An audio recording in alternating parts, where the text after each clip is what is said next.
அஸ்ஸலாமு அலைக்கும் வரஹ்மத்துல்லாஹி வபரகாத்துஹு. சவுதி தமிழ் வலை மூலமாக பல பயனுள்ள தகவல்களை நாம் தொடர்ந்து பார்த்து வருகிறோம்.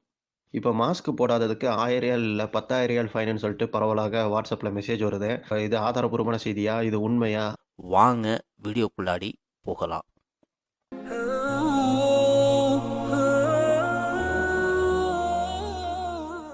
நம்ம ஆதாரப்பூர்வமான செய்தியா இருந்தா மினிஸ்ட்ரி சோர்ஸ் ட்விட்டர் அக்கவுண்ட்ல அவங்க தெளிவாக சொல்லியிருப்பாங்க. அதே மாதிரி நம்ம ஏற்கனவே சொல்லிட்டோம். இந்த பிளாக் ஸ்பாட்டு, யூடியூப் சேனலு, இந்த ஃபேஸ்புக்கில் அப்படியே சொல்லி பதிவிட்டுட்டு போகிறது. அதாவது எங்கேருந்து எடுத்தோம், இது யார் சொல்லியிருக்காங்க அப்படிங்கிற எந்த ஒரு ஆதாரமும் இல்லாமல் அப்படியே தன்னுடைய இதுலேயே அப்படியே வார்த்தைகள்லேயே அவங்க மெசேஜ் பண்ணி போட்டுறது வந்து தவறான நடைமுறை.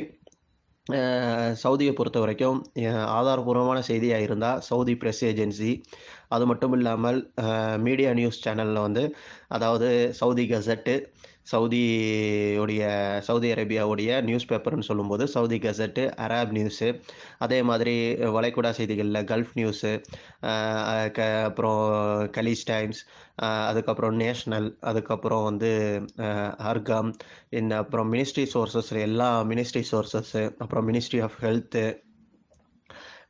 அல் அரேபியா இங்கிலீஷு, அல் அரேபியா, அப்புறம் ரியாத் டெய்லி, அதுக்கப்புறம் மற்ற கல்ஃப் நியூஸில் வரக்கூடிய கல்ஃப் நியூஸு, அதே மாதிரி ஆதாரப்பூர்வமான மீடியா நியூஸ் பேப்பராக இருந்துச்சுன்னா ஓகே. அதே மாதிரி ஆதாரப்பூர்வமான மினிஸ்ட்ரி சோர்ஸுடைய லிங்க்கு, ட்விட்டர் லிங்க், அவங்க வந்து அஃபிஷியல் சோர்ஸ் எதாக இருந்தாலும், அஃபிஷியல் நியூஸ் எதாக இருந்தாலும் மினிஸ்ட்ரியோடைய அதிகாரப்பூர்வமான தகவல்லேருந்து தான் போடுவாங்க. ஸோ இந்த மாதிரி செய்திகளாக இருந்தால் அந்த லிங்க்கோடு போட்டிருந்தா மட்டும் நீங்கள் நம்புங்க. அப்படி இல்லாமல் சும்மா வந்து நிறைய பிளாக் ஸ்பாட் இப்போது இங்கே சவுதி அரேபியாவில் உருதுவில் இருக்குது, இங்கிலீஷில் இருக்குது, தமிழில் இருக்குது, மலையாளத்தில் இருக்குது. அதே மாதிரியே நம்ம ஊர்லேயும் நியூஸ் சேனலில் அப்படியே வாசிச்சுட்டு போகிற மாதிரி இங்கேயும் நிறைய மக்கள் வந்து யூடியூப்பில் வாசிச்சுட்டு போகிறாங்க. ஸோ அந்த மாதிரி செய்திகளை வந்து ஆதாரப்பூர்வமான செய்தி அவங்க இந்த சோர்ஸ்லேருந்து எடுத்திருக்காங்க அப்படின்னு சொல்லி சொன்னாங்கன்னா நீங்கள் நம்புங்க. அது ஓகே, அது ஒன்றும் ப்ராப்ளம் இல்லை. மற்றபடி நார்மலாக சொல்லிட்டு போகிறாங்கன்னா நீங்களும் கேட்கலாம், இது எந்த செய்தியில் வந்திருக்கு, இது எந்த இடத்துல ஆதாரப்பூர்வமான செய்தியாக இருக்குது அப்படின்னு சொல்லி கேட்கலாம். ஏன்னா பரவலாக இப்போ வந்து நிறைய இடத்துல வந்து ஃபேக் மெசேஜஸ் பரவலாக பரவிட்டுருக்கு.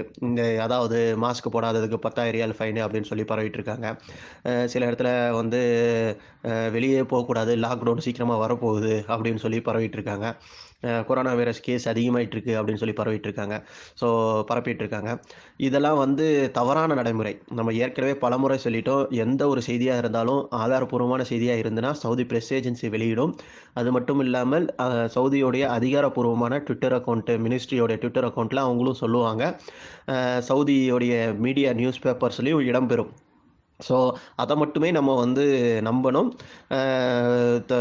சமூக வலைத்தளத்தில் கிடைக்கக்கூடிய எந்த ஒரு ஆதாரப்பூர்வமான லிங்க் இல்லாத மெசேஜஸை தயவுசெய்து ஃபார்வர்ட் பண்ணாதீங்க. அது குறித்து மக்களிடம் விவாதிக்கவும் செய்ய வேண்டாம். இதெல்லாம் தவறான நடைமுறை.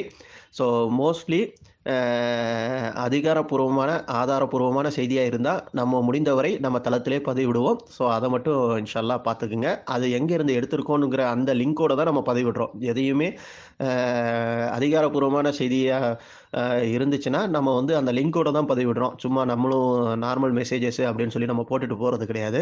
எங்கேருந்து எடுத்திருக்கோம், அது சோர்ஸு அப்படிங்கிறத அந்த லிங்கோடு தான் நம்ம பதிவிடுறோம். அதே மாதிரி மக்கள் நீங்களும் யூடியூப் சேனலில் பார்க்குறதா இருந்தாலும் சரி, பிளாக் ஸ்பாட்ஸ் நீங்கள் பார்க்குறதா இருந்தாலும் சரி, மற்ற ஃபேஸ்புக்கு, ட்விட்டரு எதாக இருந்தாலும் சரி, அந்த சோர்ஸ் வந்து நீங்கள் நம்பிக்கைக்குரியதா அப்படிங்கிறத நீங்கள் கிராஸ் செக் பண்ணிக்கிங்க. மேலதிகமாக அவங்க ஆதாரப்பூர்வமான செய்தி தான் எடுக்கிறாங்களா, இல்லாட்டி அவங்க வந்து வேறு ஏதாவது ஒரு செய்தித்தளத்திலேருந்து சும்மா அதை சொல்லிட்டு போகிற செய்தியை வந்து பதிவிடுறாங்களா அப்படிங்கிறதையும் நீங்கள் கிராஸ் செக் பண்ணிக்கங்க. இந்த தகவல் உங்களுக்கு பயனளித்திருக்கும் என்று நம்புகிறோம்.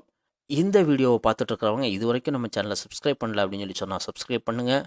இந்த தகவல் பிறருக்கும் பயனளிக்க வேண்டும் என்ற விதத்தில் இதை ஷேர் செய்யுங்கள். மீண்டும் அடுத்து ஒரு நல்ல தகவலோடு சந்திப்போம். அஸ்ஸலாமு அலைக்கும் வரஹ்மத்துல்லாஹி வபரகாத்துஹு.